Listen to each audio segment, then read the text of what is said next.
আসসালামু আলাইকুম। আশা করি সবাই অনেক ভালো আছেন। তো দেখতে পাচ্ছেন আমি কিন্তু আমার গ্রামের সুন্দর পরিবেশে কিন্তু বসে আছি, সময় কাটাচ্ছি নিরিবিলি।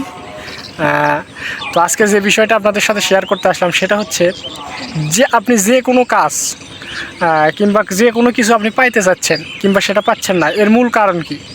আপনি বারবার ব্যর্থ হচ্ছেন, এর কারণ কি? এর মূল কারণ হচ্ছে আপনি কন্টিনিউয়াসলি সেই কাজটা করতেছেন না, আপনি গ্যাপ দিয়ে করতেছেন। কন্টিনিউয়াসলি কোনো কাজ করার উপকারিতা যদি আপনাকে বলি, যে পৃথিবীর মধ্যে সবচেয়ে বেশি স্বর্ণপদক পাইছে কিন্তু মাইকেল ফিলিপস। তিনি কিন্তু আমেরিকার একজন সাঁতারু ছিলেন। তো তিনি কিন্তু প্রায় 23বার স্বর্ণপদক পাইছে। তো তাকে জিজ্ঞেস করা হলো যে আপনি যে বারবার এই যে স্বর্ণপদকটা জিতেন, আপনার মূল রহস্যটা কি? আপনি কিভাবে এত স্বর্ণপদক পাইলেন? তো সে বলল যে আমি প্রত্যেক দিন 3 থেকে 4 ঘন্টা সাঁতার কাটি। তো মানুষ তো অবাক হয়ে গেছে, মাত্র 3 থেকে 4 ঘন্টা আপনি সাঁতার কাটেন, তারপরেও আপনি এই সেরাদের সেরা হয়ে গেছেন। বললো হ্যাঁ, আমি প্রতিদিন 3 থেকে 4 ঘন্টা সাঁতার কাটি। তো তার মূল বিষয়টা ছিল কি, সে ছুটির দিনেও 3 থেকে 4 ঘন্টা সাঁতার কাটতো। তার শরীর যদি অসুস্থ থাকতো তখনও সে 3 থেকে 4 ঘন্টা সাঁতার কাটতো।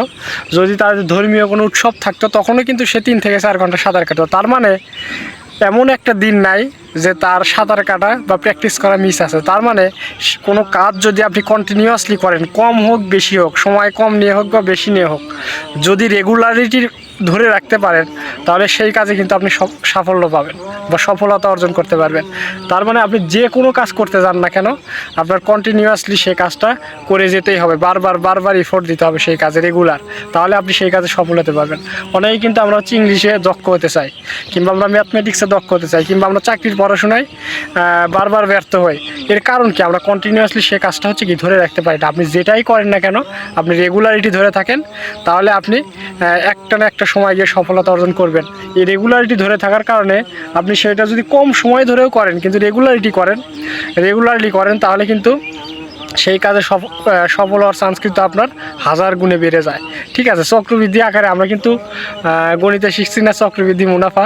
তো কোনো কাজ যদি আপনি রেগুলার করেন, সেই কাজের দক্ষতা বা সেই কাজ হাসিল হওয়ার হতে কিন্তু চক্রবৃদ্ধি আকারে কিন্তু বেড়ে যায়। ঠিক আছে, তো আজকে আমার উপদেশ আপনি যে কাজই করেন না কেন মন দিয়ে করেন এবং রেগুলারিটি কনসিস্টেন্সি ধরে রাখেন। আশা করি আপনি ভালো কিছু হবেন। সবাই ভালো থাকবেন। আজ এই পর্যন্ত। আসসালামু আলাইকুম।